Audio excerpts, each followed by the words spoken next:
കഴിഞ്ഞ ക്ലാസ്സിൽ ഇതെവിടെ ഉണ്ടാകുമെന്ന് എനിക്ക് പറഞ്ഞു തരാൻ പറ്റിയിട്ടില്ല. ഈ അഗസ്ത്യപാലത്തിൽ ഉള്ള രണ്ട് സ്ഥലം, ഒന്ന് ചെന്നൈ കലാക്ഷേത്രയിൽ ഒരു മാനസ്ക്രിപ്റ്റ് ലൈബ്രറി ഉണ്ട്. അവിടെ ഈ അഗസ്ത്യപാലത്തിന്റെ കോപ്പി കിട്ടും. ഇന്റർനെറ്റിലേക്കും കിട്ടില്ല. സൂക്ഷിച്ചിട്ടുണ്ട്. ചട്ടമ്പി സ്വാമികളുടെ ഗ്രന്ഥശേഖരം സൂക്ഷിച്ചിട്ടുള്ള കൂട്ടത്തിൽ ദേവസ്വം ബോർഡിന്റെ കൈവശം ഈ ഗ്രന്ഥത്തിൽ ഭാരതീയ നൃത്തങ്ങളുടെ അടിസ്ഥാനം ഇതാണ്. അഗസ്ത്യ മഹർഷിയിൽ നിന്ന് തുടങ്ങി രാവണനിലൂടെ വികസിച്ച ഒരു പാരമ്പര്യമാണ് ഭാരതീയ നൃത്തങ്ങൾക്ക് ഉണ്ടായിരുന്നതെന്നാണ് ആ ഗ്രന്ഥം പറയുന്നത്. അപ്പൊ ഇവിടെ രാവണ പ്രശ്നമൊന്നുമല്ല ഞാൻ പറയുന്നത്. ഇതാണ് ഇതിന്റെ അടിസ്ഥാനം. സ്വന്തം കയ്യിലെ ഞരമ്പുലി വീണ നിർമ്മിച്ച് മാതംഗിക്ക് സമർപ്പിച്ച രാവണൻ സ്വന്തം കയ്യിലെ ഞരമ്പുലിയെടുത്ത് മാതംഗിക്ക് വീണ നിർമ്മിച്ച് സമർപ്പിച്ച ശ്രീലങ്കയില് തൃങ്കോമാലി എന്ന് പറഞ്ഞ സ്ഥലമുണ്ട്. LTT-കാരൻ കൈവശം ഉണ്ടായിരുന്ന സ്ഥലം. ഈ അടുത്തിടയ്ക്ക് പോയപ്പോ രോമാഞ്ചം വരുന്ന ഒരു രംഗം അവിടെ ചിത്രീകരിച്ചു വെച്ചിരിക്കുന്നു. സ്വന്തം ഞരമ്പെടുത്ത് രാവണൻ നിർമ്മിച്ച വീണ അഗസ്ത്യ മഹർഷിക്ക് വായിച്ചു കേൾപ്പിക്കുന്ന രംഗം. അവിടെയാണ് വീണ ഉണ്ടായത്.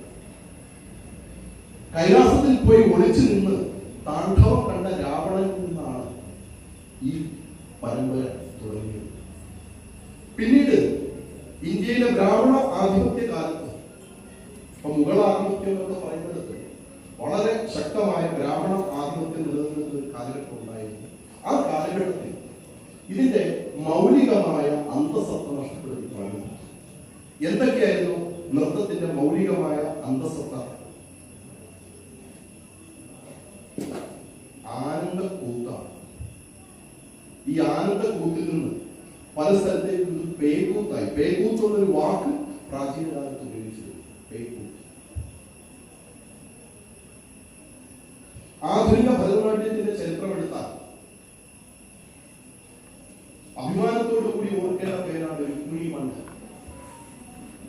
ആ അമ്മ അവരുടെ ജീവിതം കൊണ്ട് നടത്തിയ ഒരു ഗവേഷണം, അതിനെക്കുറിച്ച് പഠിച്ചിട്ടുള്ള കാര്യങ്ങളുണ്ടോ ഇവിടെ? രുക്മിണി മണ്ഡലിനെ അറിയാത്ത കാര്യങ്ങളുണ്ടോ? അലർമയെ പറ്റി ഞാൻ കേട്ടിട്ടില്ലാത്ത ഒരു കഴിഞ്ഞ ക്ലാസ് ഉണ്ടായിരുന്നു. രുക്മിണി മണ്ഡൽ കേട്ടിട്ടുണ്ടോ?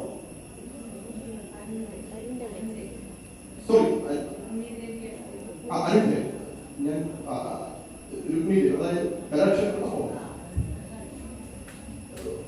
അറിയാത്ത കാര്യങ്ങളുണ്ടോ? വള്ളത്തോൾ എന്ന് പറയുന്നത് പോലെ പ്രശസ്തമായ ഒരു വാക്കാണ്.